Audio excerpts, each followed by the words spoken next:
The American Heritage Dictionary of the English Language, 5th edition, defines procrastinate as to put off doing something, especially out of habitual carelessness or laziness. Hi, I'm Lewis Davidson. This is Tilting with Tuples. I want to talk a little bit about procrastination. And really not procrastination. It's more like putting things off until the right time, which kind of feels like procrastination, but it isn't. I never really thought of procrastination as necessarily a negative word, but as I've looked up other places, for example, Wikipedia says procrastination is the act of unnecessarily delaying or postponing something despite knowing there could be negative consequences for doing so. It is a common human experience involving delays in everyday chores or even putting off tasks such as attending an appointment, submitting a job report or academic assignment, or broaching a stressful issue with a partner. So one of the things about life is that there's, to me, two kinds of people. There's the kind of people who procrastinate. They put things off forever. And there's the kind of people who attack things and they get things done. And somewhere in the middle there is the person who knows that the people who are just attacking things, sometimes they're ahead of the game. They think they're going the right way. They jumped at it. And instead of traveling south, maybe they traveled north. And they're completely off the path and they have to undo things. And then there's the people who procrastinate who never get anything done whatsoever. And that's not saying that's not good either. I'm a little bit in the middle of both. And I've done this professionally a lot. And that is I put things off until I know it's time to do them. And I'll plan, right? Planning is good. You can I love designing. I know you can design too much, but I love designing and knowing pretty much where I'm going. I don't have to have a complete roadmap. Like I'm going on vacation this week and I know where we're going. I know where we're staying. I know the general path we're taking. If it changes, that's fine. I know where we're planning on being and what we're going to theme park, what theme park we go to. I know these things. I know I'm speaking at a Sequel Saturday this weekend. Hopefully I'll have spoken at it since before I put this out. I'm recording this early October. I'm going to put out the first episode just a few days. I've got a little bit of editing to do. I want to get it all nice and packaged up. This is the one I may never do this again. I want to get it right, and then we'll see. And again, procrastination. There is a little bit of irony in this episode.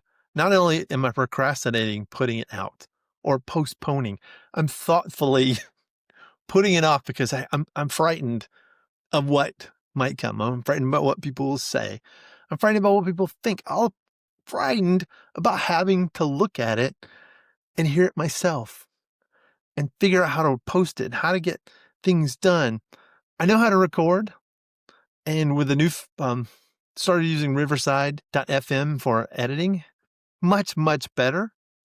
I know how to edit it down after I get done with that. I got all that. All that's good. But putting it out in the public, right? That's the stressful thing I'm trying to avoid is hearing what people say. Because some people will say good things no matter how bad it is. Some people will say bad things no matter how good it is.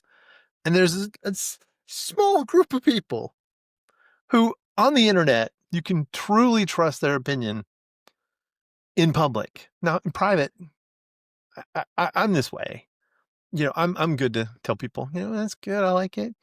I would change this. I would change that. Right. Because we all need that. I've talked about feedback a lot. The best thing you can get is negative feedback that's actionable. Positive feedback is great. Feels good. You did great. You're the greatest. It's already good. Right. We love that.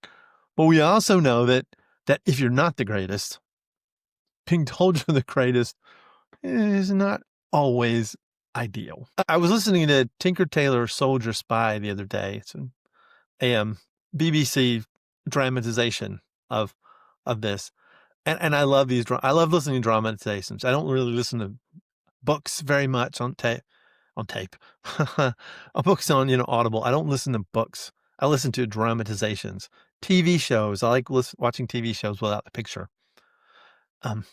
On Tinker Tailor Soldier Spy, which is tongue twister, I didn't realize. There was a quote, and I heard this and I was like, I got to write this down. I got to put this in my post. And that is there were two characters, George Smiley and his wife who had left him, and he's imagining her at this point. And she says, there are always a dozen reasons to do nothing. There's only ever one reason to do something. George says, and that is because you want to. George says, or have to. And Anne says, this is where the point is. Nobody has to do anything. Coercion is just another way of doing what you want or not doing what you're afraid of. And I was like, wow, that really hits home, because that's my thing, right? I don't want to put myself out there. I don't want to ask the hard questions. I don't want to be rejected. And I know that's dumb. I know from all the people I've known, all the people I know who've been successful, rejection is just a part of it. They eat rejection for breakfast, and they spit out acceptance, right? They get it. They get there. But I'm not that person. I'm very cautious. I'm very design oriented. I want to make sure I know what I'm doing, at least enough that I know I'm doing the right thing before I do it. And it's really good. I mean, it's doing what you want. Doing what you want is easy. Doing what you're not worried about, easy. But I will also note that there is another type of issue, and that is you put off too far. You keep going, well, maybe. I don't know if this is the right moment to do that. And there's a couple people I've seen, and this one post stuck with me, and I'm negative and positive with it. But it's a person named Dustin Hauer, and he posted, too many people wait for the perfect moment. But here's the truth. You'll never feel 100% prepared. You'll never know every single detail. You'll never eliminate all the uncertainty. And that's very, very true. However, there was a sign in there that said, you will never be ready. Just start. And while I'm completely with the whole, there's a time to start, right? There's a time to stop putting off, stop procrastinating, stop thinking about it, right? And just do. Because you know what you're trying to do is good. It's valuable. You can do it. You've got the plan. And it's enough of a plan that you know you can work on it. Because I've been into a lot of arguments about the waterfall versus agile versus, just go sort of mentality. And the waterfall was insane, right?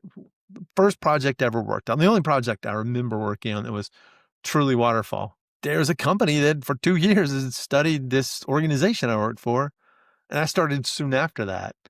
And they had the whole thing mapped out. We were supposed to build this thing. And, that doesn't work. It just doesn't work. Things change. Technology changes.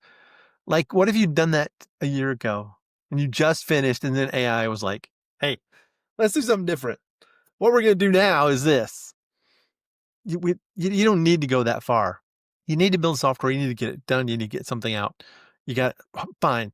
But you need to know where you're going. You need to have a feeling of where you're going. So, just start is a scary thing, because, like I said, sometimes you're going north and you need to be going south. And even if you're going southwest when you need to be going south, you're still going out of the way. You're still going to a place that's not where you need to be. It's tough.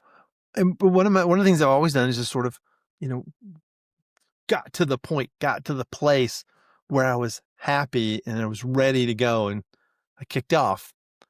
And that's kind of where I'm at with this podcast. I'm like, I'm going to do it. I've recorded 11 episodes. This is episode 10, and there's an episode 0. And I do that. Episode 0 is an introduction, and you've heard it. If you've been following along, you've already heard that like 10 weeks ago, maybe 20. I don't know. I'm still working out. I'm still working out those details. Do I do every week or every other week? One gets me half a year with 10 episodes. But I talked about my last podcast. I was like, we really need to be doing this every week. And so I don't know how, I'm not yet at that point where I can say, hey, I don't know which one's better. But by the time you hear this, we will know.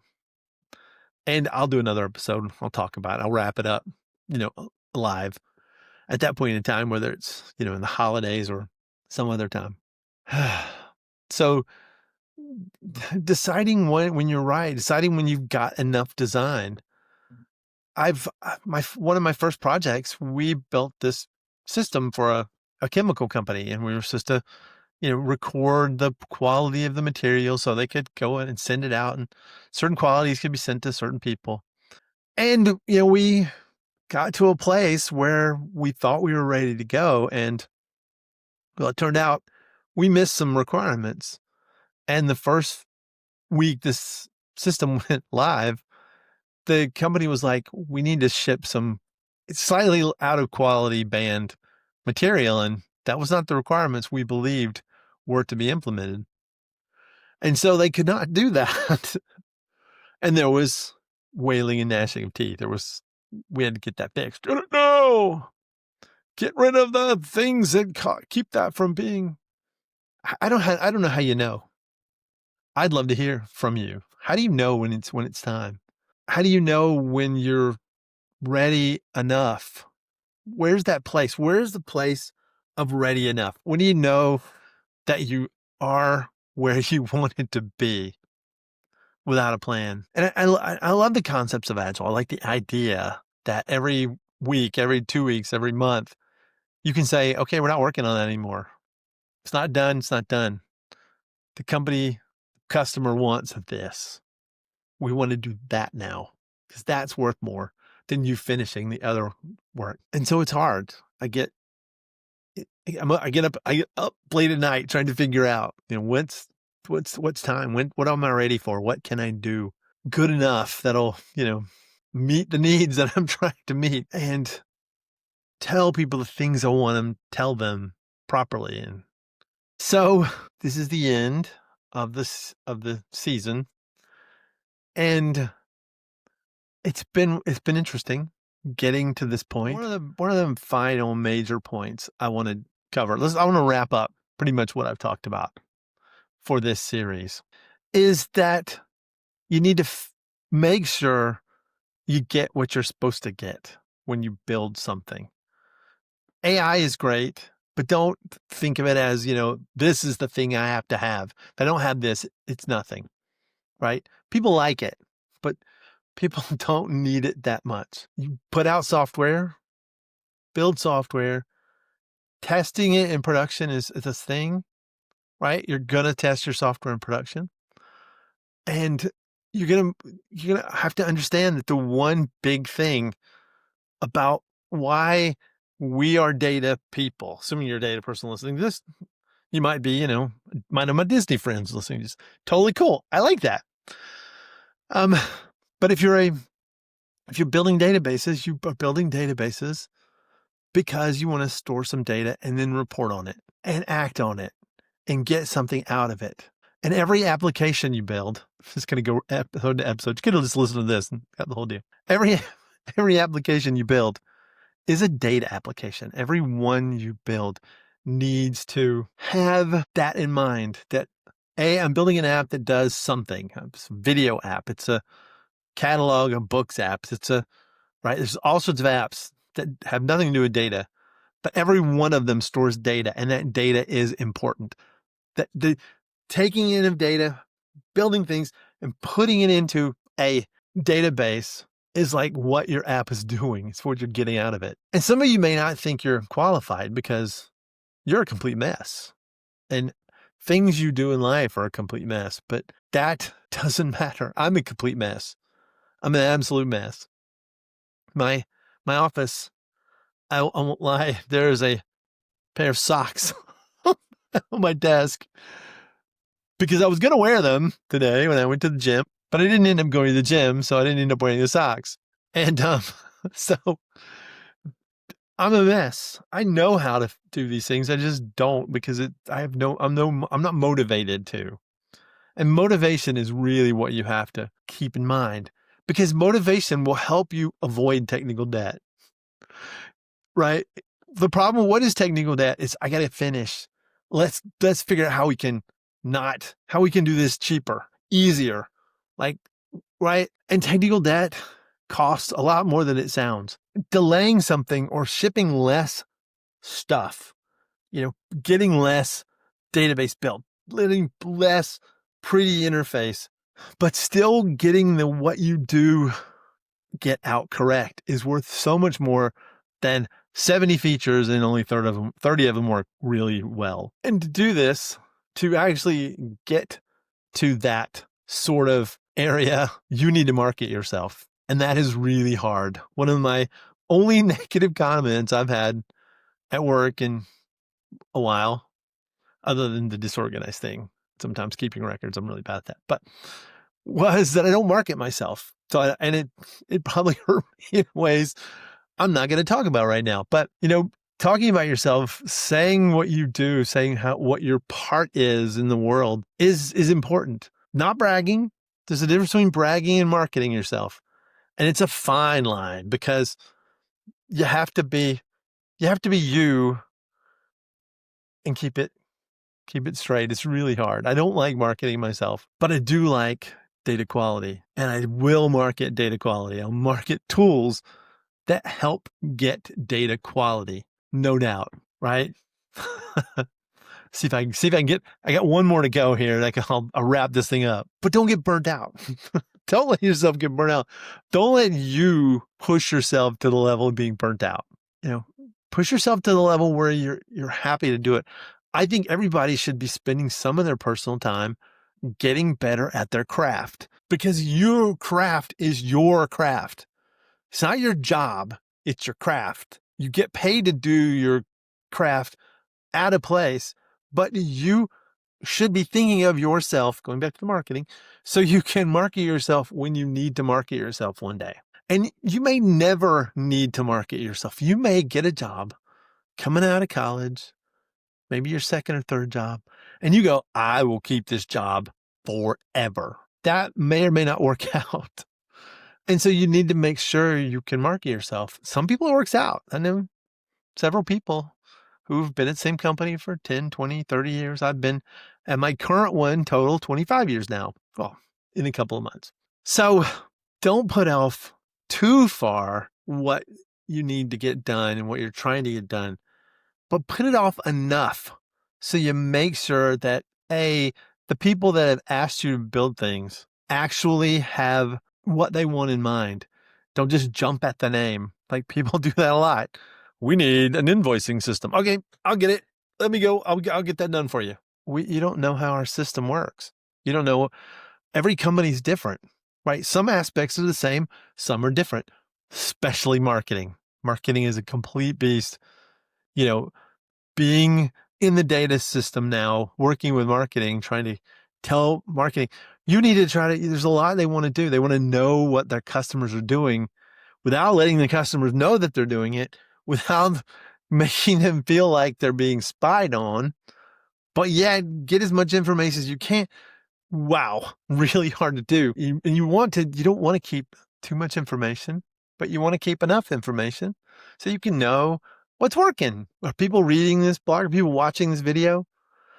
All I'll basically say is that some of you watched it for a certain amount of time, or you've looked at the pace, you've looked at the pages where I've announced it, or any of those things. And so when I get to the point where I'm going to come back, there'll either be a final series finale, or there'll be a next season where I'll start over. And I have some ideas. If you know anything about Disney, there's a person named Marty Sklar, and he had 10 things that you needed to do to please the customer. And I've always thought that they would fit really nice in a database discussion or a design discussion, or certainly a software discussion, because one of them's like, know your audience.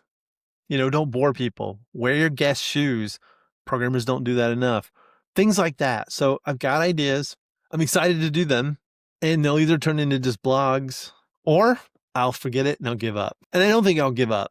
I really don't feel like I'll give up, but someday I'm going to give up. Someday we're all going to just go, this is enough. I want to just hike or bike or watch TV or make TV. I don't know, whatever things you can do, we're going to give up and want to stop doing that. But so I hope this has been fun. I hope that wrap up I just did was fun and interesting. put it off until now. So I actually just came up with that as I was talking. I didn't have quite enough material done, so I was like, whatever, let's just do it. I'm not ready. I'm gonna just start right in the middle of recording, and sometimes that works. Like I want to go back one last second. Sometimes you just start and it works great. Sometimes you just start and you're completely wrong. So until I talk to you again, either on the podcast, in the real world, on the blog, LinkedIn, somewhere. So I hope this has been useful. I hope you enjoyed it. And I wish you well. Maybe I'll be back. That's up to you. Thank you very much. This has been Tilting with Tuples. I'm Lewis Davidson. See you next time. Bye.